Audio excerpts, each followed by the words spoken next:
তো আল্লাহ তাআলা ইচ্ছা করলে আমাদেরকে মুসলমানের কুলেও জন্মদান করতে পারতেন, কিন্তু তা না করে আল্লাহ তাআলা আমাদেরকে সর্বশ্রেষ্ঠ সর্বশেষ রাসূল ইমামুল আম্বিয়া ওয়াল মুরসালিন রাহমাতুল লিল আলামিন শাফিউল মুজনুবিন মুহাম্মদুর রাসূলুল্লাহ সাল্লাল্লাহু আলাইহি সাল্লামের উম্মত হিসাবে প্রেরণ করেছেন। সেই জন্য আমরা আবারও বলি আলহামদুলিল্লাহ। এটা আল্লাহ পাকের একটা বিশেষ করুণা আর দয়া আমাদের প্রতি। কারণ আমাদের পক্ষ থেকে কোনো নিবেদন ছিল না, আবেদন ছিল না, প্রার্থনা ছিল না যে আমাদেরকে মুসলমানের কুলে জন্মদান করেন। আল্লাহ তাআলা নিজের অনুগ্রহে আমাদেরকে মুসলমানের কুলে জন্মদান করেছেন। আজকে যদি আমরা অমুসলমানের কুলে জন্ম নিতাম, বাকি গ্রামের একটা সন্তান হইতাম, ইন্ডিয়ার হিন্দুর ঘরে জন্ম নিতাম, তাইলে আজকে আমরা কোরআন ও হাদিসের কথা শুনতে পারতাম না। কারণ অমুসলমান যারা, তাদের ব্যাপারে আল্লাহ এবং আল্লাহর রাসূলের ঘোষণা যে তারা জান্নাতে যাইতে পারবে না। কোরআনে বলা হয়েছে যে অমুসলমানরা জান্নাতে যাবে না। লা ইয়াদখুলুনাল জান্নাতা হাত্তা ইয়ালিজাল জামালু ফি সাম্মিল খিয়াত। কোরআন শরীফের আয়াত না? হাফিজ যে আছেন নাকি এখানে কেহ? অর্থাৎ এই আয়াতে কারিমা আল্লাহ তাআলা বলছেন যে কাফের ও মুসলমানরা জান্নাতে যাওয়া অসম্ভব। কেমন অসম্ভব? একটা সুয়ের ছিদ্র দিয়া একটা বিশাল বড় উট ঢুকানো যেরকম অসম্ভব। মহিলারা যে খাতা শিলা সুই আছে না, সুয়ের ছিদ্রটা কত বড়, ছোট না? এই সুয়ের ছিদ্র দিয়া একটা মহিষ গরু একটা উট ঢুকানো সম্ভব নাকি? সম্ভব না। অসম্ভব না? অসম্ভব।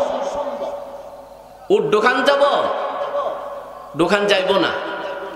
তে এমনি ভাবে কাফের ও মুসলমান, ইহুদি, খ্রিস্টান, বৌদ্ধ, হিন্দু যারা আছে তারা জান্নাতে যাইতে পারবে না, অসম্ভব।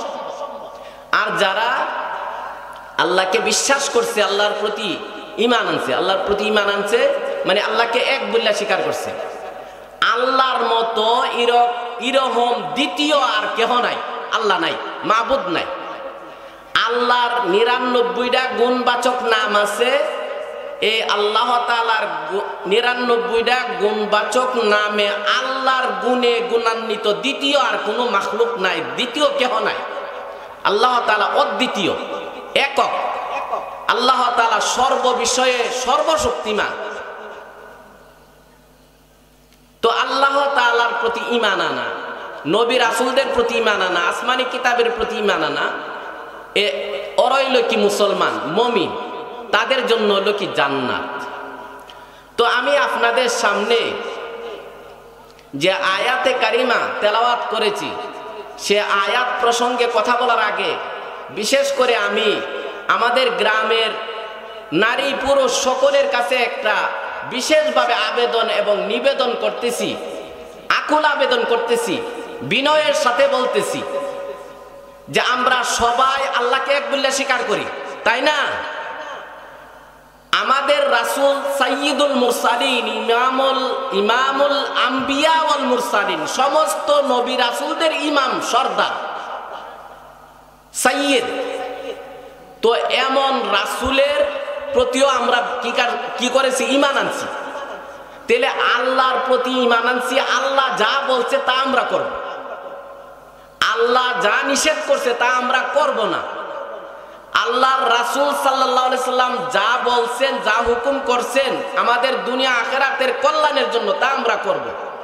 দুনিয়া আখিরাতের ক্ষতির, ধ্বংসের যত বিষয় আছে, কাজ আছে, সেগুলোর থেকে নবীজি নিষেধ করেছেন, সেগুলোর থেকে আমরা বিরত থাকবো, দূরে থাকবো। তাইলে আমরা প্রকৃত মুমিন, প্রকৃত মুসলমান। আমি আপনাদের কাছে একটা কথা বলি, মানুষ কাকে বলে? মানুষ কে? আব্দুল্লাহ? আমি যে বলতেছি, আমি কেডা? মানুষ কে? মানুষের যে টাকচারটা বুড়িটা, এটা মানুষ না? এর ভিতরে যে একটা আল্লাহর হুকুম আছে যাকে আমরা আত্মা বলি, ওইটা মানুষ। এখন এই দুটার সমন্বয়ে আমরা একজন মানুষ। বডি, শরীর এবং ভিতরে রূহ, আত্মা, এই দুটার সমন্বয়ে আমরা একজন প্রাণী, মানুষ, সৃষ্টির সেরা দিক। তাহলে আমাদের সমাজের নারী পুরুষ, শিক্ষিত অশিক্ষিত সকল মানুষের শরীরে রোগ হইলে ডাক্তারের কাছে যায় না? আমাদের গ্রামে মানুষ অসুস্থ হইলে ডাক্তারের কাছে যায় না? আপনারা জানেন না? আরে যায় নাকি? জানা যা শরীর সুস্থ থাকার দরকার মনে করে না? কেমন মনে করে? আমরা তো ব্রাহ্মণবাড়িয়া থাকি, দেখি যে গ্রাম বাংলার অনেক পাবলিক নারী পুরুষ কি করে, খুব ভোর সকালে চলে যাচ্ছে ইঞ্জি দিয়া গিয়া সেরা ডাক্তারের কাছে সিরিয়াল দে, জোহরের পরে কি করবে? ডাক্তার দেখবে। এরপর পরীক্ষা নিরীক্ষা দিলে রাত্র হয়ে যাক। এরপরে এত কষ্ট কইরা ফ্রি নাকি চিকিৎসাটা? ফ্রি না। কত লাগে? 500 টাকা লাগে কোমর পক্ষে, 600 টাকা লাগে, 700 টাকা লাগে, 800 লাগে, 1000 টাকা লাগে। 1000 টাকাও দিবে, সারাদিন কষ্ট করবে, এরপরও চিকিৎসা নিতে হবে। কেন? ও আমার রোগ ডাবা লইব, আমি সুস্থ থাকুন, আমি শান্তিতে থাকতে পারবো। সেই জন্য খুব গুরুত্ব দিয়া কষ্ট করে কি করে ডাক্তারের কাছে বসে থাকে। তাহলে এই দেহের রোগের কারণে মানুষ জাহান্নামে যাইব। আল্লাহ এবং আল্লাহ রাসূল বলছে নাকি? গ্যাস্ট্রিক হইলে, গ্যাস্ট্রিকের রোগে আক্রান্ত হইলে জাহান্নামে যাইব, দুজকে যাইব, এই কথা আছে নাকি কোরআন ও হাদিসে? আপনারা আমার কথা বুঝেন না? বুঝেন? তাইলে এই শরীরের রোগের কারণে কোনো মানুষ জাহান্নামে যাইব কোরআন হাদিসে বলে না। কোনো আলিম কোনো ওলামায়ে কেরাম আলেমে এই কথা বলে না যে গ্যাস্ট্রিকের কারণে, ক্যান্সার হইলে মানুষ জাহান্নামে যাইব, এই কথা বলে না। কিন্তু এরপরও আমরা সুস্থ থাকার জন্য, শান্তিতে এই দুনিয়াতে বসবাস করার জন্য, কাজকর্ম করার জন্য দুনিয়া আমরা সুস্থ থাকাকে খুব জরুরি মনে করি। সেই জন্য টাকা পয়সা নষ্ট কইরা, সময় নষ্ট কইরা, কষ্ট কইরা ডাক্তার দেখায়। তাইলে এই দেহের যেরকম সুস্থতার দরকার আছে, এমনি ভাবে আত্মারও সুস্থতার দরকার আছে না? শরীর যেরকম অসুস্থ হয়, রোগাক্রান্ত হয়, বিভিন্ন রোগ হয়, আত্মারও রোগ আছে। আত্মার রোগের কারণে মানুষ জাহান্নামী হবে। আত্মার রোগ কি? একটা রোগ হইল কিবির। কিবির বুঝেন? অহংকার। হাদিসে কুদসিতে আল্লাহ তাআলা বলতেছেন, আল কিবরিয়াউ রিদাই ওয়াল আজমাতু ইজারি। আল্লাহ তাআলা বলতেছেন এই হাদিসে কুদসির মধ্যে যে আল কিবরিয়াউ রিদাই, অহংকার হলো আমার চাদর, ওয়াল আজমাতু ইজারি, আর বরত্ব হইল আমার পায়জামা। যেই ব্যক্তি আমার এই বরত্ব নিয়ে, আমার এই অহংকার নিয়ে টানাটানি করবে, কাযাবতুহু ফিন্নার, আমি তারে জাহান্নামে কি করব? নিক্ষেপ করব। তাইলে রোগের অন্তরের যে রোগ, কিবির, অহংকার, হাসাদ, এই সমস্ত রোগের কারণে আল্লাহ বলতেছে তাকে জাহান্নামে নিক্ষেপ করবে। এই পৃথিবীতে আল্লাহ তাআলা 18,000 মাখলুকাত সৃষ্টি করেছেন, মতান্তরে আরো বেশি 80,000 মাখলুকাত সৃষ্টি করেছেন। এর মধ্যে সমস্ত মাখলুকাতের মধ্যে শুধু 2 জাতির হিসাব হবে, মানব এবং দানব। মানুষ এবং জিন জাতির বিচার হবে। কেন বিচার হবে? অন্য মাখলুকাতের বিচার হবে না। একটা সিংহ আপনার বাচ্চা রেখে দিয়েছে, এ অপরাধ করছে না, কিন্তু এর বিচার হবে না। একটা টাইগার, বাঘ আপনার একটা গাভী খেয়ে ফেলছে, আপনার একটা ছেলে খেয়ে ফেলছে, কিন্তু তার বিচার হবে না, তাদের বিচার হবে না। একমাত্র বিচার হবে জিন ইনসানের, মানুষের। কেন বিচার হবে? মানুষের মধ্যে যে বিবেক শক্তি দান করছেন, ওইটা সিংহের মধ্যে দেয় নাই, মহিষের মধ্যে দেয় নাই, সেই জন্য আল্লাহ তাআলা আমাদের বিচার করবে। তাইলে এখন এই জিন জাতির মধ্যে সর্বশ্রেষ্ঠ একজন, তার নাম কি? ইবলিস, তার নাম শয়তান। কোথায় পাইছি আমরা? কোরআনে আছে। আল্লাহ তাআলা বলছেন সূরা ইয়াসিনের মধ্যে আল্লাহ তাআলা বলছেন, ইয়া বানি আদম আল্লাহ তা'বুদুশ শাইতান ইন্নাহু লাকুম আদুউম মুবিন। হে আদম সন্তানেরা, আল্লাহ তা'বুদুশ শাইতান, তোমরা শয়তানের ইবাদত করো না। কেন কেন? ইন্নাহু লাকুম আদুউম মুবিন, নিশ্চয় এই শয়তান তোমাদের প্রকাশ্য শত্রু। তোমাদের আদি পিতা এবং আদি মাতা হাওয়া, আদম হাওয়া আলাইহিমাস সালামকে প্রতারিত করে জান্নাত থেকে বের করেছে। তো তোমাদের চিরশত্রু সে আল্লাহর কাছ থেকে অঙ্গীকারাবদ্ধ হয়ে আসছে, অঙ্গীকার করে আসছে, ওয়াদা করে আসছে তোমাদেরকে জাহান্নামে পৌঁছায় দেওয়ার জন্য। তোমাদেরকে জাহান্নামী কাজ করায়া জাহান্নামে পৌঁছায় দিবে, দুজকে পাঠাবে। তো অন্য এক আয়াতে কারিমায় আল্লাহ তাআলা বলেন, ইন্নাশ শাইতানা আদুউন ফাত্তাখিযুহু আদুওয়া। ইন্নাশ শাইতানা, নিশ্চয় শয়তান, আদুউন, শত্রু, ফাত্তাখিযুহু আদুওয়া, তাকে শত্রু হিসাবে গ্রহণ করো। তখন শয়তানে বলতেছে তুই গান কর, গান করলে মজা লাগে, সাময়িক ভালো লাগে। এই দুনিয়াতে আসছেন গানের হাসরিরা, গান গাইবার লাগি পাঠাইছে আল্লাহ? এমন প্রমাণ আছে নাকি? এমন মার সন্তান আছে কথা বলতে পারবে আল্লাহ এবং আল্লাহর রাসূল গানের কথা বলছেন? কোন মুসলমানের সন্তানের মুখে এই কথা আসতেই পারে না। কোন মুসলমানের সন্তান গান গাইতে পারে না। হযরতে আবু উমামা রাদিয়াল্লাহু তাআলা আনহু বলেন, আন আবি উমামাতা রাদিয়াল্লাহু তাআলা আনহু قال قال النبي صلى الله عليه وسلم إن الله تعالى بعثني رحمة للعالمين وهدى للعالمين وأمرني ربي عز وجل بمحق المعازف والمزامر والأوثان والصلب وأمر الجاهلية أو كما قال عليه الصلاة والسلام। এই হাদিস হযরতে আবু উমামা রাদিয়াল্লাহু তাআলা আনহু বর্ণনা করেছেন নবীজির কাছ থেকে। নবীজি বলতেছেন যে আল্লাহ তাআলা আমাকে বাআসানি রাহমাতাল লিল আলামিন, গোটা বিশ্ব জগতের জন্য আমাকে রহমত স্বরূপ প্রেরণ করেছেন।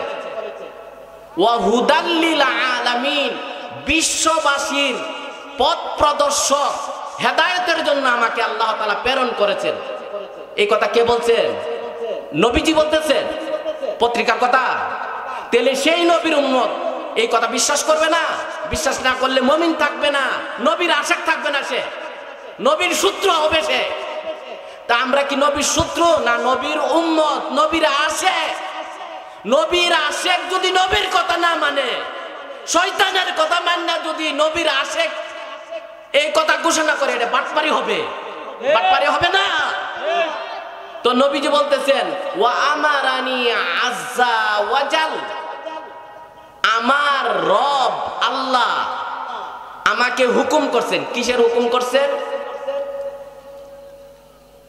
বিমাহকিল মাআজিফ ওয়াল মাজামির, খেলার যত সরঞ্জাম আছে সেগুলো ভেঙ্গে চুরমার করার জন্য, এবং গান বাদ্যের যত যন্ত্রপাতি আছে সেগুলো ভেঙ্গে চুরমার করার জন্য। ওয়াল আওসান, এবং যত দেবদেবী আছে সেগুলোকে ভেঙ্গে চুরমার করার জন্য আমার রবে হুকুম করছেন। ওয়া আমরিল জাহিলিয়া, বর্বর যুগের ইসলামের পূর্বের যত কুসংস্কার আছে, যত বর্বরা কাজ আছে, সেইগুলোকে আমি একবারে মূল উৎপাটন করার জন্য, গোড়ার থেকে উঠায় ফেলার জন্য আল্লাহ আমার রব আমাকে হুকুম করছেন। তো রব্বে কারীম আমাদের নবীকে যেই বিষয়ের হুকুম করছে, আমাদের নবী যে আমাদেরকে এই কথা শোনাই দিয়েছেন এই সাহাবীর মাধ্যমে, আমরা কি এইগুলো করব না সেইগুলো উৎখাত করব? কে কে রাজি আছেন হাত উঠান। যদি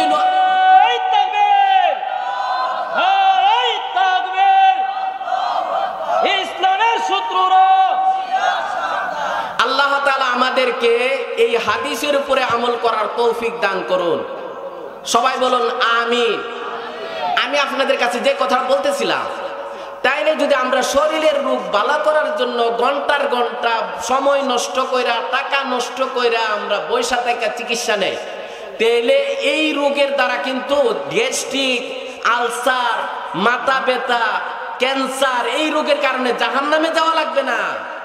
কোনো বুদ্ধিজীবী, কোনো সর্দার বা কোনো আলেম এ কথা বলে না যে গ্যাস্ট্রিক হইলে, তারপরে কি হইলে, ক্যান্সার হইলে, মাথা ব্যথা হইলে মানুষ কি হইব, জাহান্নামে যাবে, এই কথা বলে নাই। কিন্তু ইমানের রোগ যদি অন্তরে থাকে, তাহলে এই রোগ লয়া জান্নাতে যাওয়া যাব না। দিলের রোগ কি, আত্মার রোগ কি? আমি বললাম, আমি বলি নাই, নবীজি বলছেন, হাদিসে আছে, কোরআনে আছে যে আল কিবর, শয়তান। এই যে বলতেছিলাম আপনাদেরকে, তো মানব জাতির সৃষ্টির আগে আল্লাহ তাআলা এই পৃথিবীতে ইবাদতের জন্য জিন জাতিকে সৃষ্টি করছিলেন। এই জিন জাতির মধ্যে এক ব্যক্তি, সে হইল কি ইবলিস, শয়তান। এই শয়তান কোন কোন বর্ণনার দ্বারা বোঝা যায় যে 4 লক্ষ বছর সে ইবাদত করছে। কোন কোন বর্ণনার দ্বারা বোঝা যায় 6 লক্ষ বছর ইবাদত করছে। তো 4 লক্ষ বা 6 লক্ষ বছর ইবাদত করেন না আবে, আবার সে মুআল্লিমুল মালাইকা, ফেরেশতাদের শিক্ষক, উস্তাদ। সে শয়তান হলো কেমনে? এত বড় আবেদ, এত বড় আলেম, এই শয়তান বানাইলো কেডা? আমাদের আকাবের মুজাদ্দিদে মিল্লাহ হাকিমুল উম্মাহ আশরাফ আলী থানভী রাহিমাহুল্লাহ তাআলাকে একজন আলেম প্রশ্ন করছিলেন যে হুজুর, শয়তানের আগে তো আর শয়তান ছিল না, তো শয়তান বানাইলো কেডা? তারে 2টা জিনিসে বানাইছে শয়তান। একটা হইছে কিবর, অহংকার, আর আরেকটা হইল কি হাসাদ। কিবির মানে অহংকার, আর হাসাদ মানে বিদ্বেষ। আদমের পূর্বে জিন জাতিকে সৃষ্টি করছে, আর সেই জিন জাতির শিক্ষক, আবেদ, বুজুর্গ, তাকে বলা হয়েছে সেজদা করার জন্য আদমকে। তার ভিতরে অহংকার, সে যুক্তি দিয়ে বলতেছে যে হে প্রভু, হে আমার রব, আপনি তো আমাদেরকে বানাইছেন আগুন দিয়া। আগুনের স্বভাব গতি হইল উপর দিকে লাফায়া উঠে, আর মাটির স্বভাব হইল উপরের দিকে নিক্ষেপ করলে নিচের দিকে চলে যায়। তো এটা নিচের জিনিস, এটার আমি সম্মান করুন, এটা তো হইতে পারে না। আমি তো তার আগে সৃষ্টি, আমি এত বড় বুজুর্গ, আবেদ, শিক্ষক, আমি তারে কি করতে পারবো না? সেজদা করতে পারবো না। তো আল্লাহ বলতেছে, আমি তোরে হুকুম করলাম, আমি তোর রব, খালেক, আমার কথা তুই মানবে না, তাইলে তুই অভিশপ্ত। যাই হোক, এখানে শিক্ষণীয় বিষয় হলো এই শয়তান হলো কেন? তার ভিতরে এই 2টা গুণ, একটা হলো কিবির, আর একটা হলো কি হাসাদ, মানে বিদ্বেষ। যে আদমের সন্তানরা, আদম কেমনে জান্নাতে যা দীক্ষা দেব, এই বিদ্বেষ, হাসাদ। এই রোগগুলি যদি আমাদের অন্তরে থাকে, কোনো মানব সন্তানের, নারী পুরুষের অন্তরে এই রোগটা থাকে, তাহলে জাহান্নামে যাইতে হবে। তাহলে রোগ বালা করার জন্য কি করতে হবে? নবীর কথা মতে, আল্লাহ এবং আল্লাহর রাসূলের কথা মতে চিকিৎসা নিলে আমরা ভালো হব। খালেস ঈমান আনতে হবে, খালেস ঈমান আনতে হবে। আল্লাহ এবং আল্লাহর রাসূলের প্রতি বিশ্বাস নিয়ে আল্লাহ এবং আল্লাহর রাসূলের কথাকে 100% আমাদের জীবনে বাস্তবায়ন করতে হবে। এর জন্য আমরা প্রস্তুত আছি ইনশাআল্লাহ। তো আজকে যদি ঘোষণা হইতো যে তত্ত্বাবধায়ক সরকারের পক্ষ থেকে রমজানের বিশেষ, রমজানের মাস, বরকতের মাস, মুসলমানদের শ্রেষ্ঠ একটা মাস, ইবাদতের একটা মাস, সেই মাসের সম্মানার্থে তত্ত্বাবধায়ক সরকারের পক্ষ থেকে যদি আজকে ঘোষণা দিত যে তিলিকান্দি দক্ষিণ পাড়া মসজিদের সামনে যারা উপস্থিত হবে তাদেরকে 10,000 টাকা দিবে, আর 10 কেজি কি করবে? তেল দিবে, 5 কেজি খেজুর দিবে, ডাল দিবে, চিনি দিবে। তাহলে মনে হয় একজনও আইলো না এখানে। আসলো নাকি? আসলো না? সবাই আইলো। যারা হাঁটতে পারে না তারা মানে বললো যে আমার হাতে ধরে লয়ে যাও, আনলে একটা ঠেলা গাড়ি দিয়ে লয়ে যাও, হুইল চেয়ার দিয়ে নিয়ে যাও, এখানে জায়গা দেওয়া গেল। কিন্তু দুনিয়ার এই যে সামগ্রী, দুনিয়ার দৌলতের গুরুত্ব আছে আমাদের কাছে, কিন্তু এটা ক্ষণস্থায়ী দুনিয়া। এই দুনিয়ার অস্তিত্ব নাই। মানুষ যখন সৃষ্টি হয়েছে তার আর ক্ষয় নাই, লয় নাই।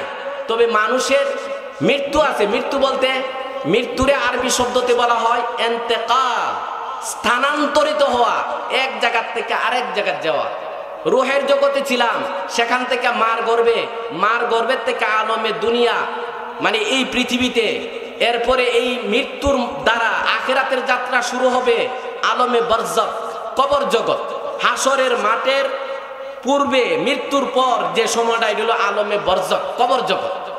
এরপরে হাসরের ময়দান, হাসরের মাঠের হাসরের সময় যেটা, সেই দিনটারে ইয়াউমুল জাযাও বলা হয়, পুরস্কারের দিবস। ওইখানে কত সময় লাগবে? ওইখানের একটা দিন পৃথিবীর 50,000 বৎসরের সমান হবে। তাইলে মানুষের আর শেষ নাই। হাসরের ময়দানে জীবনের প্রতিটা মুহূর্তের হিসাব দিতে হবে। হিসাব দেওয়ার পরে যদি ভালো কাজ করে থাকি তাহলে পুরস্কার, আর যদি মন্দ কাজ করে থাকি, গুনার কাজ করে থাকি, পাপাচারের কাজ করে থাকি, তাহলে তার জন্য শাস্তি, জাহান্নাম। আমি যে আপনাদের সামনে যে আয়াতে কারিমা তেলাওয়াত করেছি, এই আয়াত সূরা আলে ইমরানের 185 নম্বর আয়াত। এই আয়াতে কারিমায় আল্লাহ তাআলা 4টা বিষয় আলোচনা করছেন। কয়টা বিষয় আলোচনা করছেন? আপনারা শুনতেছেন নি, বুঝতেছেন নি? তে 4টা বিষয়। প্রথম বিষয়টা কি? আল্লাহ তাআলা বলতেছেন কুল্লু নাফসিন যায়িকাতুল মাউত। প্রথম বিষয় হলো মউত। প্রত্যেক প্রাণীকে, যাদের ভিতরে আত্মা আছে, যত মাখলুকাত আছে, যত প্রাণী আছে, সবাই কি করতে হবে? মৃত্যুর স্বাদ গ্রহণ করতে হবে, নিশ্চিত। এর মধ্যে কোনো সন্দেহ নাই। যখন থেকে আল্লাহ তাআলা পৃথিবী সৃষ্টি করছেন, চন্দ্র সূর্য সৃষ্টি করছেন, দিবারাত্রি সৃষ্টি করছেন, তাইলে দিন রাত যে আসতেছে এর মধ্যে কোনো সন্দেহ আছে নাকি? কোন শিক্ষিত লোক আছে সে অস্বীকার করে যে দিন নাই, সূর্য নাই, রাত্র নাই, চন্দ্র নাই, এই কথা অস্বীকার করে নাকি? এমন বুদ্ধিজীবী আছে আমাদের এলাকায়, পৃথিবীতে আছে নাকি? কিন্তু অনেক বুদ্ধিজীবী আছে যারা নিজেদেরকে বুদ্ধির পাহাড় মনে করে, বুদ্ধির সাগর মনে করে। তারা বলে হোয়াট ইজ গড? গড কেডা? স্রষ্টা কেডা? স্রষ্টা নাই, স্রষ্টা বলতে কিছু নাই। আম গাছ আম ধরে, জাম গাছ জাম ধরে, গরুর গরু গরু, ছাগলের গরু ছাগল। এটা ন্যাচারালি হয়ে থাকে, এমনি হয়ে থাকে। তাহলে এই শিক্ষিত লোক যারা, এদেরকে কি বলা হয়? নাস্তিক বলা হয়। তো এই নাস্তিকদেরকে আপনারা প্রশ্ন করেন যে তুই লেখাপড়া করে শিক্ষিত হইছ, যে বই যে পড়ছ, এই বই কি আপনি আপনি অক্ষরটি একত্রিত হইছে না ছাপা কানায় যারা আছে, ফ্রেশের মালিক যারা আছে, এরা এই শ্রমিকরা অক্ষরগুলিকে, বানানগুলিকে সাজায়া শুদ্ধ করে লেখছে, এরপরে ছাপানোর পরে একটা বই হইছে। তুই যে বই পড়া শিক্ষিত হইছ, নাস্তিক হইছ, তুই বলতো দেখি যে তোর বইটা, যেই বইটা তুই পড়া শিক্ষিত হইছ, এই বইটা কি আপনা আপনি অটোমেটিক হয়ে গেছে? আমার সামনে এক নষ্ট, সে বলতেছে যেই জিনিস আমি না দেখি এই জিনিস বিশ্বাস করি না। আল্লাহরে দেখছি না, মোল্লারা দেখছে নাকি আল্লাহরে? নাউজুবিল্লাহি মিন যালিক। বলবেন না নাউজুবিল্লাহ? সে মানব সন্তান, আদম সন্তান, সে কুকুর না, শ্রীগাল না, মানুষের সন্তান। বাংলাদেশের মতো এমন একটা শতকরা 80-85 মানে নাগরিক হইল মুসলমান, সেই দেশের একটা যুবক ছেলে আমার সামনে আমার দিকে অ্যালার্জি বেড়ে গেছে। সে বলতেছে যে জিনিস দিহি না এই জিনিস বিশ্বাস করি না। মোল্লার আল্লাহরে দেখছে নাকি? আমি যে না দেখি এটা বিশ্বাস করি না। আমার আশেপাশে যারা আছেন আরে আমি বললাম যে এ যে কইছে এই কথাটা তোমরা শুনছো, তোমরা তো সবাই মুসলমান। এর আমি কয়েকটা কথা জিজ্ঞাসা করি। এই তুই যে বললে যে যা দেখোস না তুই বিশ্বাস করস না, তোর গায়ে যে বাতাস লাগতেছে তুই দেখছস নাকি? কালো না দলা বাতাসটা? বাতাস লাগেনি? এই তোমরা কি বলো, বাতাস আছে? আছে। বাতাস লাগে গায়ে? আচ্ছা ঠিক আছে। এটা কেমনে? চোখের দিককে বিশ্বাস করো না, বিবেকে বলে। কি বলে? বিবেকে বলে। আমি সৃষ্টির সেরা জীব, আমাকে গান দান করছেন আল্লাহ তাআলা। শ্রেষ্ঠত্বের আসল মাদ্দা, আসল মানে বস্তু, উৎস হইল কি গান। সেই জন্য আদম আলাইহিস সালামকে সকল ফেরেশতারা কি করছে? সেজদা করছে। আদম আলাইহিস সালামকে সেই গান দান করছে। তো যাই হোক, ওরে আমি জিজ্ঞাসা করলাম, তাইলে ভাই তোমরা সবাই সাক্ষী থাকো, আমাদের মাথা ব্যথা হয়, পেটে ব্যথা হয়। আপনারা কি পেটের ব্যথা দেখছেন? কালো না সাদা না লাল দেখছেন নাকি? লম্বা না গোল? পেটের ব্যথা, মাথার ব্যথা দেখছেন? বিশ্বাস করেন নাকি? পেটে ব্যথা হয় না? বিশ্বাস করেন না? মাথা ব্যথা হয় না? বিশ্বাস করেন না? বিশ্বাস করেন। তো এইগুলো যদি বিশ্বাস করেন না, দেখা আপনার ভিতরে আমার ভিতরে আত্মা আসেনি? এরা প্রশ্ন করলাম, হ্যাঁ আত্মা আছে। তো আত্মা দেখছেন নাকি আপনারা? কালো না সাদা না লাল আত্মা দেখছেন না? বিশ্বাস করেন না আপনারা? এর মতো এ না দেখলে বলে বিশ্বাস করে না। এর ভিতরে আত্মা আসেনি? জিজ্ঞাসা করেন। আত্মা না থাকলে এখন এর মারতে থাকেন, এ চিৎকার করে কিনা? চিৎকার করলে তো বোঝা যাবে এর ভিতরে আত্মা আছে। এর ভিতরে কি আত্মা যদি থাকে, সে তো কি মানে মারলে বা একটা কিছু করলে সে বুঝবে। আর মানুষের আত্মা না থাকলে সে কিছুই বুঝে না। এখন সে আটকেছে। তো আল্লাহ তাআলা মাফ করো, আমাদের মুসলমান সমাজে এমন সন্তান জন্ম নিছে যারা আল্লাহকে গালি দেয়, আল্লাহর রাসূলকে গালি দেয়। এই সমস্ত নষ্টদের বিরুদ্ধে আপনারা প্রস্তুত আছেন? এদেরকে শক্তি থাকলে হাতে বাধা দিবে। আল্লাহ এবং আল্লাহর রাসূলের বিরুদ্ধে সমাজে এই ধরনের কাজকর্ম করতে চাইবে, কথা বলবে, তাকে শক্তি থাকলে হাতে বাধা দিবেন, শক্তি না থাকলে মুখে বাধা দিবেন, মুখে বলবেন। আল্লাহ তাআলা আমাদেরকে আমল করার তৌফিক দান করুক। তো এক নম্বরের কথা হলো কি, যে এই আয়াতে কারিমায় মৃত্যুর কথা বলা হয়েছে, মৃত্যুর স্বাদ গ্রহণ করতে হবে। তাহলে মৃত্যু কি জিনিস? আমাদের নবীজি এই যে হাদিস শরীফ পড়লাম, নবীজি বলছেন যে আকসিরু যিকরা হাযমিল লাজ্জাত, হে আমার উম্মতেরা তোমরা অধিক পরিমাণে মৃত্যুর কথা স্মরণ করো। মৃত্যুর কথা স্মরণ করলে বেশি বেশি নেক কাজ করার তৌফিক হবে, শক্তি হবে, আগ্রহ উদ্দীপনা আখিরাতের জন্য, জান্নাতের জন্য আগ্রহ উদ্দীপনা বাড়বে। নেক কাজ করার সে তৌফিক পাবে, বেশি বেশি নেক কাজ করতে পারবে।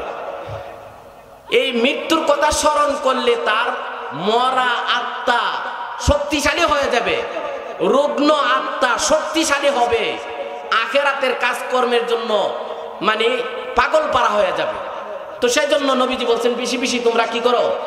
মৃত্যুর কথা স্মরণ করো। তাহলে মৃত্যু যেহেতু আছে, আমাদেরকে দুনিয়া চাইরা চলেই যেতে হবে। যেখানে যাব সেখানে সামগ্রী নিতে হবে, সামান তৈরি করতে হবে। আমাদের দেশের অনেক মানুষ, অনেক যুবক ছেলেরা প্রবাসী আছে না, এরা বিদেশ গেলে সাথে গাড়ি লয়ে জানা, ব্যাগ লয়ে জানা। কার কখন মৃত্যু আসে? আচ্ছা, আসলে তো আমি আপনাদের দেশের মানুষ, অনেক বড় বড় আলিম ওলামা আসতেছে, আপনারা মন দিয়ে কথা শুনবেন। আপনারা আজকের থেকে একটা প্রতিজ্ঞাবদ্ধ হয় আমরা, যে আজকের থেকে কোরআন ও হাদিসের কথা যা যা শুনবো তা বাস্তবায়ন করব, আমল করব। আল্লাহ তাআলা আমাদেরকে তৌফিক দান করুন। বিশেষ করে আমি বয়স্ক নারী পুরুষ যারা আছে তাদের কাছে আমি কয়েকটা কথা বলি, মানে আপনাদের আমাদের উপকারের জন্য। মানুষ যখন এই পৃথিবীতে আসছে, আমরা যখন বাল্যকালে ছিলাম, শৈশবে ছিলাম, তখন আমাদের কাছে খেলাধুলা খুব মানে ভালো লাগতো। এই পৃথিবীর চাকচিক্য অবস্থা, যখন যৌবন থাকে মানুষের, তখন তার কাছে এই সারাটা পৃথিবী চাকচিক্য নয়, হ্যাঁ তার কাছে লোভনীয়, আকর্ষণীয় মনে হয়। যখন আস্তে আস্তে দেহের শক্তি কমে আসে, মানে শরীরে অনেক রোগ বাসা বাঁধে, তখন মরণের কথা স্মরণ হয়, আখিরাতের কথা, কবরের কথা স্মরণ হয়। এই দুনিয়ার চিত্রটা দেখা যায় যে বিশ্রী, অসার। বাচ্চারা যে খেলাধুলা করে, খেলাধুলার সামগ্রী যেইগুলো আছে, যেইগুলো দিয়ে খেলাধুলা করে, এগুলো অসার না। তাদের এই সময়টা অহেতুক নষ্ট করে, এইগুলোর স্থায়িত্ব নাই। এইগুলোর অস্তিত্ব থাকে না, এইগুলো কিছুক্ষণ পরে তারা ভেঙ্গে চুরমার করে ফেলে, তাই না? তো আমরা যে চইলা যাবো, আমরার কাছে ভিসা আইসা পড়ছে, টিকিট আইসা পড়ছে, চোখে দেখি না, হ্যাঁ, উজু রাখতে পারি না, মনে চাইলে ইবাদত করতে পারি না, আখিরাতের চিত্র আমাদের সামনে বেশে উঠেছে। কবরের কথা মনে হলে ভিতরে জ্বালা যন্ত্রণা শুরু হয়। হায়রে আফসোস, নিজের যৌবনকালটা জীবনের শক্তিটা যেভাবে নষ্ট করলাম, আল্লাহ প্রদত্ত শক্তি আল্লাহর কাছে লাগাইলাম না, আমার কাছে লাগাইলাম না। তাইলে এখন আমাদের করণীয় কি? সহজ কাজ। কোন কাজটা করলে আমরার মতো বয়স্ক যারা আছে, নারী পুরুষ, তাদের বেশি উপকার হবে? তো কবরে আমাদের সাথে কি যাবে? ফুটবলের বড় কেটটা 10 লাখ 1 কোটি টাকা যে ব্যাংক আছে এটা লয়ে যেতে পারবে? পরনে যে কাপড়টা আছে এটা লয়ে যেতে পারবেন নি? একজন মানুষ সে বলছে যে আমরা টাকাতে আসতেছি, আমার ছেলে আসতেছে, আমার আত্মীয় আসতেছে, ওরে নিয়ে আসি। সে যে গেছে বাড়িতে কথা বইলা সে বাড়িতে আসতে পারবে এমন হয় না যে রাস্তাঘাটে দুর্ঘটনা হয়। আপনারা এরকম শুনছেন না? মনে হয় জীবনেও শুনছেন না। বাড়িতে বাইরে গেছে সুস্থ জোয়ান ছেলে, রাস্তার থেকে মানে তারে কি করে আনছে, একবারে পুঙ্গ করে ফেলছে, লাশ, হাত পা ভাঙে গেছে গাড়ি, এমন হয় না? তো ওই সময়টা আসার আগে আমাদের সাথে যে জিনিসটা যাইব এটা হলো ঈমান এবং আমালে সালেহা, নেক আমল। ঈমান এবং নেক আমল আমাদের আখিরাতে সাথী হবে। ওই জিনিসটা আমরা মজবুত ভাবে করব, নেক আমল বেশি করব। 1 নাম্বার ঈমান শুদ্ধ করব, এরপরে দ্বিতীয় হইল গুনাহ থেকে বাঁচা থাকবো, নেক আমল বেশি করব। তাইলে সামনে রমজান মাস আসতেছে, আমাদের নেক আমল দুনিয়াতে চলে যাবো, তাহলে চলে গেলে আমার সাথে নেক আমল যাবে, ঈমান যাবে। ঈমান মজবুত করতে হবে। খাঁটি ঈমান আলেমদের কাছ থেকে শিখতে হবে।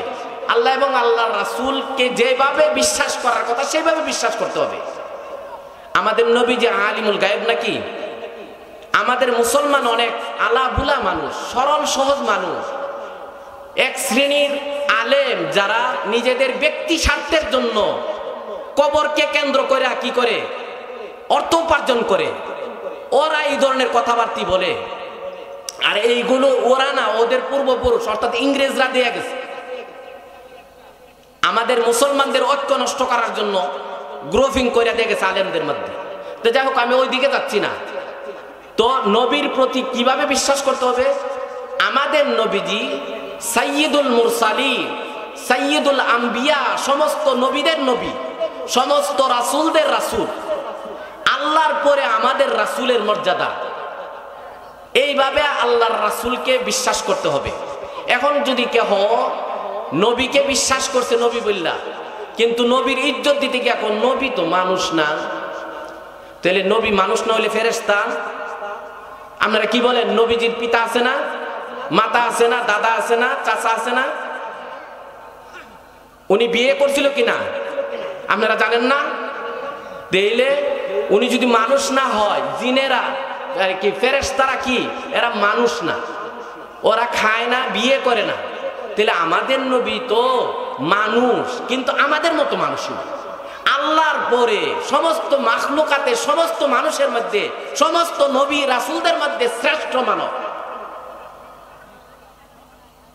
কবির ভাষায় বলতেছেন, ইয়া সাহিবাল জামালি ইয়া সাইয়্যিদাল বাশার, ইয়া সাহিবাল জামালি ইয়া সাইয়্যিদাল বাশার মিন ওয়াজহিকাল মুনীরি লাকাদ নাওয়ারাল কামার।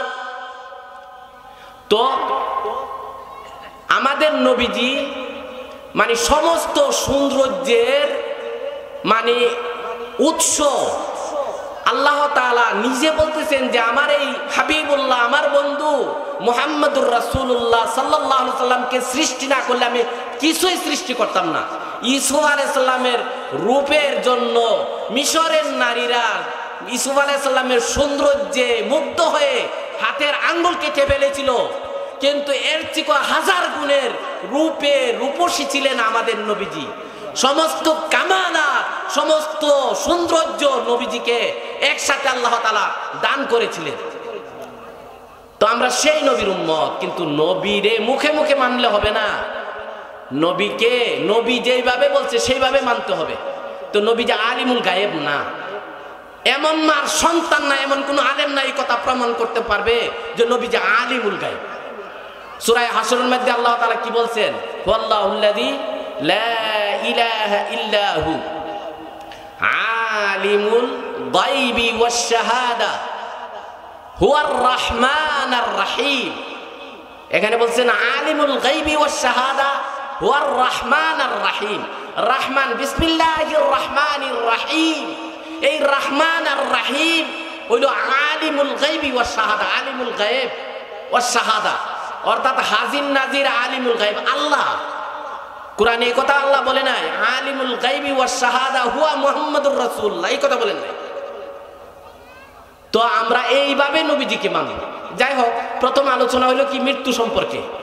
এরপরে দ্বিতীয় আলোচনা বলতেছেন ওয়া ইন্নামা তুওয়াফাউনা উজুরাকুম ইয়াউমাল কিয়ামা। দ্বিতীয় আলোচনা হলো এই পৃথিবী যে পাঠাইলেন আল্লাহ তাআলা, কেন পাঠাইলেন? আমাদের একটা উদ্দেশ্য আছে। উদ্দেশ্য কি? সূরা মুলকের প্রথম দিকে আল্লাহ তাআলা উদ্দেশ্য বলে দিয়েছেন, আল্লাযী খালাকাল মাউতা ওয়াল হায়াতা লিয়াবলুয়াকুম আইয়ুকুম আহসানু আমালা।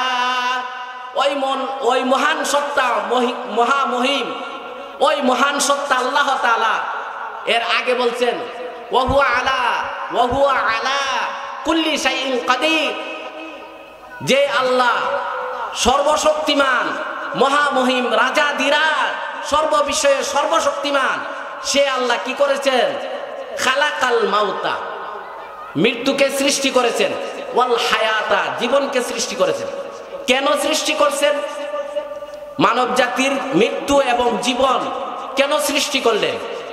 লিয়াবলুয়াকুম, হে মানব জাতি, লিয়াবলুয়াকুম, তোমাদেরকে পরীক্ষা করার জন্য, আইয়ুকুম আহসানু আমালা, তোমাদের মধ্যে কে উত্তম আমল করে, ভালো আমল করে, আমার হুকুম মানে, আমার রাসূলের হুকুম মানে, এই পরীক্ষা করার জন্য তোমাদেরকে পৃথিবীতে পাঠাইছি।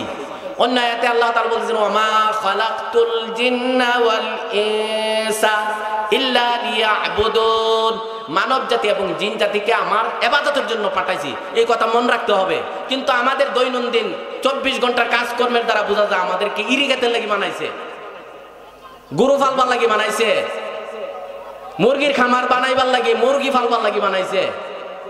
দিন রাত 24 ঘন্টা মুরগির খামারে থাকি, খেতে করে থাকি। কিন্তু আমাদের নবীজি কি বলতেছেন? আল্লাহ কি বলতেছেন? হাদিস শরীফে আছে,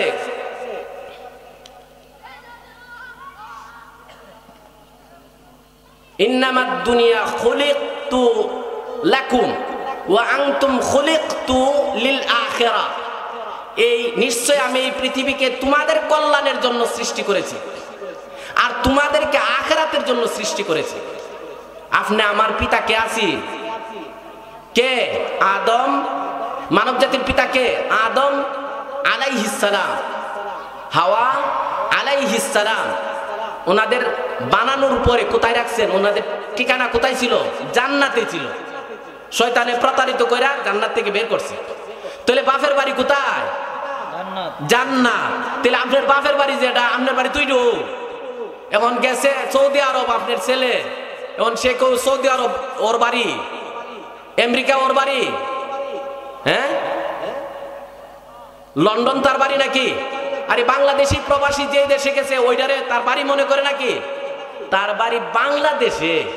আর সে দিন রাত বাংলাদেশে আপন পিতা মাতা ভাই বোনের সাথে যোগাযোগ রাখে এবং এই দেশে বাড়ি করার জন্য, বিল্ডিং করার জন্য দিন রাত চেষ্টা করে, অর্থ পাঠা বাড়ি সুন্দর করে বানানোর জন্য চেষ্টা করে, তাই না? আমরা তো আসছি সফরে, তো আমাদের বাড়ি হলো জান্নাতে, জান্নাতে যাইতে বলতে জান্নাতের কাজ করে যাইতে। এই জন্য এই আয়াতে বলতেছেন ইন্নামা তুওয়াফাউনা উজুরাকুম, এই দুনিয়াতে যে আসছো তোমরা ভালো মন্দ যে কাজটাই করছো এর একবারে পুরাপুরি পুঙ্খানুপুঙ্খানু রূপে একবারে মানে সূক্ষ্ম থেকে সূক্ষ্মভাবে বিচার করে তোমাকে ঠকানো হবে না, তোমাকে বদলা দেওয়া হবে। যেমন কর্ম তেমন ফল। আপনি লাগাইবেন তিতুই গাছ, আর আপনার তিতুই গাছের মধ্যে আমরুফালি আম ধরব, এমন বুকা আছে নাকি? আমাদের এই গ্রামে আছে, বাংলাদেশে কোথাও আছে নাকি? আমার জানা মতো নাই। তে লাগাইবেন তেঁতুল গাছ, ধরব আম, এই আশা করবে, এটা তো হইতে পারে না। তাহলে আপনি যেই কাজটা করবেন আপনি সেই পুরস্কার পাবেন। ভালো কাজ করবেন না খারাপ করবেন আপনি বুঝেন। এই দুনিয়ার আগুনে ক ঘন্টা থাকতে পারবেন? কয় মিনিটে থাকতে পারবেন? পারবেন নাকি? উলামায়ে কেরামরে জিজ্ঞাসা করেন, দুনিয়ার আগুন থেকে জাহান্নামের আগুন অনেক অনেক বেশি পাওয়া। তাহলে কি জাহান্নামের আগুন সহ্য করতে পারবে? এমন একজন বীর পুরুষ আছে নাকি? কোন মানব সন্তান তেলেগান্ধে আছে নাকি? কোন নারী পুরুষ আছে নাকি 1 ঘন্টা থাকতে পারবেন দুনিয়ার আগুনে? আরে আপনারা যদি কোনো পাগল এই কথা বলে তাহলে বিশ্বাস করবে? যে মানব সন্তান নারী পুরুষ একটা মশার কামড় খাইতে রাজি না, এই কষ্টটা সহ্য হবে না, গরমের দিন ফ্যান ছাড়া থাকতে পারে না, সে জাহান্নামের আগুনে জ্বলবে। কো আল্লাহ যেটা মনে চাই করক দো, আল্লাহ তো রহমান গাফুর রাহিম, ক্ষমা করে দিব। এই কথা কইলেও হবে নাকি? আল্লাহ তো আদল হাকিম আলিম, আল্লাহ তাআলা আপনার সবকিছু দেখতেছে জানেন। এরপরে 2 কান্দে 2 ফেরেশতা আছে, সিসি ক্যামেরা আছে, তো সবগুলো সাক্ষী সহ আল্লাহ তাআলাও জানেন। আল্লাহ তাআলা ন্যায়পরায়ণ বিচারক হাকিম। তো এই ন্যায়পরায়ণ বিচারক আপনি যে কাজ করবেন সেই কাজের বদলা দিবে। হাসরের দিন ইয়াউমুল জাযা, বদলার দিন। তো এই জন্য এই দ্বিতীয় আয়াতের দ্বিতীয় অংশ বলতেছেন ওয়া ইন্নামা তুওয়াফাউনা উজুরাকুম, তোমরা যে কাজকর্ম করবে তার পুরাপুরি বদলা পুরস্কার তোমাদেরকে দেওয়া হবে। আচ্ছা আচ্ছা, এরপর বলতেছে ফামান যুহজিহা আনিন নার ওয়া উদখিলাল জান্নাহ, যেই মানব সন্তান নারী পুরুষ জাহান্নাম থেকে মুক্তি পায়া জান্নাতে যাইতে পারবে, সে ওই সফল কাম হবে। তো এই সফল কাম হওয়ার জন্য কি করা লাগবে? 1 নাম্বার ঈমান ঠিক করতে হবে। আল্লাহ এবং আল্লাহর রাসূলকে যেইভাবে আল্লাহ এবং আল্লাহর রাসূল বলছেন সেভাবে বিশ্বাস করতে হবে। আপনার মন গড়া মতে আপনার নফসে বলবে এই মতে না। এখন আপনি বলতেছেন যে কবর বাতি দিলে সওয়াব হয়, মাজারে গান গাইলে নাচানাচি করলে সওয়াব হয়, এটারে যে সওয়াব হয় কোরআন ও হাদিসে এমন মারফুত না, এই কথা প্রমাণ করতে পারে। এটা নবীর উপরে অপবাদ হবে, কারণ শরীয়তের পক্ষ থেকে নির্ধারিত একজন মৃত্যু ব্যক্তির কবরের পাশে গিয়া নারী পুরুষ একটা দিন তারিখ নির্ধারণ করে নাচানাচি করন, ডোল বাজানো, গান গাওন, দুরূদ শরীফ পড়ন, গজল পড়ন, এটারে সওয়াবের কাজ কইছে না? কইছে নাকি? এমন কোন ফিস্টাব আছে, এমন কোন আলেম আছে যদি প্রমাণ করে দেয়া যেতে পারে তাকে পুরস্কার দেওয়া হবে? আপনারা সাক্ষী থাকেন। আছে? পারবে না ইনশাআল্লাহ, কিয়ামত পর্যন্ত চেষ্টা করলে পারবে না। সে শয়তানের আলেম, শয়তানের এলেমের আলেম, কোরআন হাদিসের আলেম হইতে পারে না। তো তৃতীয় আলোচনা কি? যে সে যদি জাহান্নাম থেকে মুক্তি পাইতে চায় তাহলে গুনার কাজ ছাড়তে হবে, পাপাচার ছাড়তে হবে। আল্লাহ এবং আল্লাহর রাসূল যা নিষেধ করছেন সূরা হাসরের 7 নম্বর মনে হয় আয়াত, আল্লাহ তাআলা বলতেছেন ওয়ামা আতাকুমুর রাসূলু ফাখুযুহু ওয়ামা নাহাকুম আনহু ফান্তাহু। আল্লাহ তাআলা বলতেছেন, এই কথা কে বলছেন? পত্রিকার কথা নাকি? কোন রাষ্ট্র প্রধানের কথা, সেনাবাহিনীর প্রধানের কথা? স্বয়ং স্রষ্টা, আকাশ জমিনের স্রষ্টা যিনি, আমাদের সৃষ্টিকর্তা যিনি, তিনি বলতেছেন ওয়ামা আতাকুমুর রাসূলু ফাখুযুহু।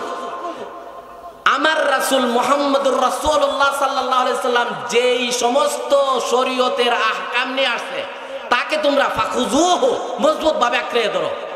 ওয়ামা নাহাকুম আনহু ফান্তাহু, আর আমার রাসূল যেই সমস্ত বিষয়ে নিষেধ করেছে তার থেকে ফান্তাহু, বিরত থাকো। তাইলে তুমি কি করতে পারবা? জাহান্নাম থেকে মুক্তি পায়া জান্নাতে যাইতে পারবা। আর জাহান্নাম থেকে মুক্তি পায়া জান্নাতে যাওয়া, এটাই হলো প্রকৃত জীবনের সার্থকতা, সফলতা। আল্লাহ তাআলা আমাদেরকে তৌফিক দান করুক। এরপরে লাস্টের আলোচনা হইল, 4th নম্বরের আলোচনা হইল যে ওয়ামাল হায়াতুদ দুনিয়া ইল্লা মাতাউল গুরুর। এই দুনিয়াটা রে আমরা সর্বসর্বা মনে করি। ভাই আমাদের এই গ্রামে কোনো বুদ্ধিমান এমন ছেলে আছে যে তার বাড়িতে একটা টয়লেট আছে, টয়লেটটা টাইলস লাগাইছে, টাইলস লাগাই রাখছে, মানে খুব সুন্দর পরিষ্কার। সে দিন রাত 24 ঘন্টা এখানে বয়ে থাকবো নাকি? না, 5 মিনিট লাগে তার প্রয়োজন পেশাব পায়খানা, এইটা সারার পরে ওইখান থেকে বাইরে চলে আসে। আর যদি কেউ বল না টয়লেটটা তো খুব সুন্দর, টাইলস লাগায়, এরপর পানির ব্যবস্থা আছে, ট্যাপ আছে, এখানে ঘুমাইতে এখানে বইতে, এমন করে নাকি? এমন বোকা না। তাইলে এই দুনিয়াটা দুঃখার বস্তু। হাদি মানে হযরতে আবু যর গিফারি রাদিয়াল্লাহু, আমি শেষ করে ফেলছি, আপনাদের কষ্ট হইতেছে নাকি? হযরতে আবু যর গিফারি রাদিয়াল্লাহু আনহু সাহাবায়ে কেরামের মধ্যে একজন বুজুর্গ সাহাবী। সমস্ত সাহাবায়ে কেরাম বুজুর্গ। নবী রাসূলদের পর হইল সাহাবায়ে কেরামের মর্যাদা। নবীজির বাস্তব চিত্র আমলের আখলাকের সবগুলোর নিদর্শন হইল ওনারা বহন করছেন, ওনারা নিয়ে আসছেন। তো হযরতে আবু যর গিফারি রাদিয়াল্লাহু আনহু আমাদের নবীজিকে প্রশ্ন করলেন, হে আল্লাহর রাসূল, আমরা তো বুঝতে পারলাম যে অতীতের যত নবী রাসূল আসছেন ওনাদের কাছে 104খানা কিতাব আল্লাহ পাঠাইছে। তো বড় বড় 4খান কিতাবের নাম আমরা জানি, তাওরাত, জবুর, ইনজিল, কোরআন। তাইলে অন্য অন্য যে কিতাবগুলি ছিল এই 100 কিতাব, এর মধ্যে হযরত ইব্রাহিম আলাইহিস সালামকে, মুসা আলাইহিস সালামকে ছোট ছোট কিতাব দেওয়া হয়েছিল, ওইগুলোতে কি ছিল? তো নবীজি বলতেছেন ওইগুলিতে উপদেশ ছিল। হ্যাঁ, তো এরপরে বলছেন যে হে আল্লাহর রাসূল কি উপদেশ ছিল? তখন নবীজি বলতেছেন যে আল্লাহ তাআলা বলতেছেন যে আজিবতু লিমান আইকানা বিল মাউত সুম্মা ইয়াফরাহ। যে ব্যক্তি জানে যে তার মৃত্যু নিশ্চিত, তার নিজের হাতে ছোট বাচ্চা রাখাইছে, নাতিরে কবর রাখাইছে, সে জানে, মুখে বলে, অন্তরে বিশ্বাস আছে যে তার মরতে হবে। তার দাদা চলে গেছে, তার বাবা চলে গেছে, তার নাতি চলে গেছে, ছেলে চলে গেছে, সেও চলে যাবে, তার 60-70 বছর হয়ে গেছে। তো সুম্মা ইয়াফরাহ, এরপরে সে আনন্দিত, আনন্দে আত্মহারা। খাও দাও ফুর্তি করো, দুনিয়ার মজা লেলো, দুনিয়ার যত স্বাদ আছে ভোগ করো, গ্রহণ করো। এই দুনিয়াটা বাণিজ্য মেলা না, রং ডং কইরা নাচ্চা গায়া যাবেন গা। এই জীবনের হিসাব দিতে হবে না? দিতে হবে, অবশ্যই দিতে হবে। তো আল্লাহ বলতেছে আমার কাছে আশ্চর্য লাগে আদম সন্তান, সে জানে তার মৃত্যু আছে, এরপরে সে আনন্দে আত্মহারা হয়ে গেল, আমাকে চিনলো না, কবরকে বুঝলো না, কবরের চিন্তা করলো না, ফিকির করলো না। এরপরে বলতেছেন ওয়া আজিবতু লিমান আইকানা বিল হিসাব গাদান সুম্মা লা ইয়ামাল। আমি আশ্চর্যান্বিত বোধ করি ওই আদম সন্তানের উপরে, যে আদম সন্তান জানলো যে তার নবী, তার স্রষ্টা আল্লাহ বলছে যে মৃত্যু আছে, হাসরের ময়দানে তার পুরা জীবনের হিসাব দিতে হবে, কিন্তু সুম্মা লা ইয়ামাল, এরপরে সে পরকালের জন্য নেক আমল করে না। তো আল্লাহ তাআলা আমাদেরকে তৌফিক দান করুক, আমরা পরকালের জন্য নেক আমল করি। নেক আমলের জন্য এখন সামনে নেক আমলের বিশেষ অফার আল্লাহ এবং আল্লাহর রাসূলের পক্ষ থেকে দেওয়া হয়েছে, বলা হয়েছে। রমজান মাসে একবার যদি সুবহানাল্লাহ বলে, তাহলে অন্য সময় 70 বার পড়লে যে সওয়াব পাইব, একবার সুবহানাল্লাহ বললে সেই সওয়াব পাবে। সুবহানাল্লাহ। যদি 70 বার ধরা হয়, তাহলে রমজানের বাইরে যদি এক খতম পড়েন, তাহলে রমজানে এক খতম করলে কমের পক্ষে 70 খতমের সওয়াব পাইবেন। তো বলে হুজুর আমরা তো আলেম না, হাফেজ না, আমরা তো খতম করতাম না। আরে আপনারা 1 ঘন্টার মধ্যে কয়েক খতম করতে পারবেন। এই সুবর্ণ সুযোগ রব্বে করিম, রাসূলে করিম আমাদেরকে এই অফার দিছেন যে সূরা ইখলাস যদি আমরা 3 বার পড়ি, তাহলে পুরা কোরআনের খতমের যে সওয়াব আছে সেই সওয়াব আমার আমলনামায় আল্লাহ দান করবে। তাহলে এই সুযোগটা আমরা হাতছাড়া করব?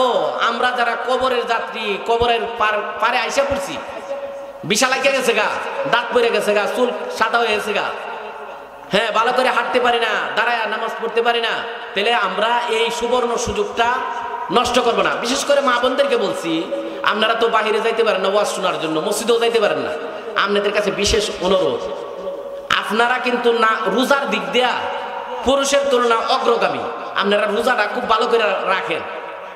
তো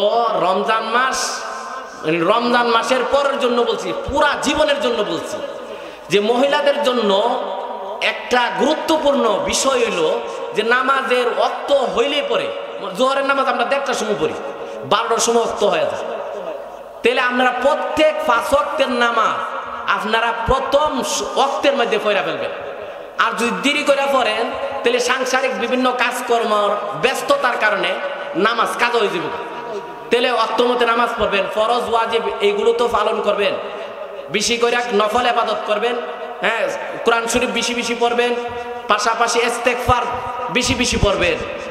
আর কি আল্লাহর কাছে জাহান্নাম থেকে মুক্তি চাইবেন, জান্নাতের দরখাস্ত করবেন। আল্লাহ তাআলা আমাদেরকে এই কথাগুলির উপরে আমল করার তৌফিক দান করো। ওয়া আখির দাওয়ানা আনিল হামদুলিল্লাহি রাব্বিল আলামিন।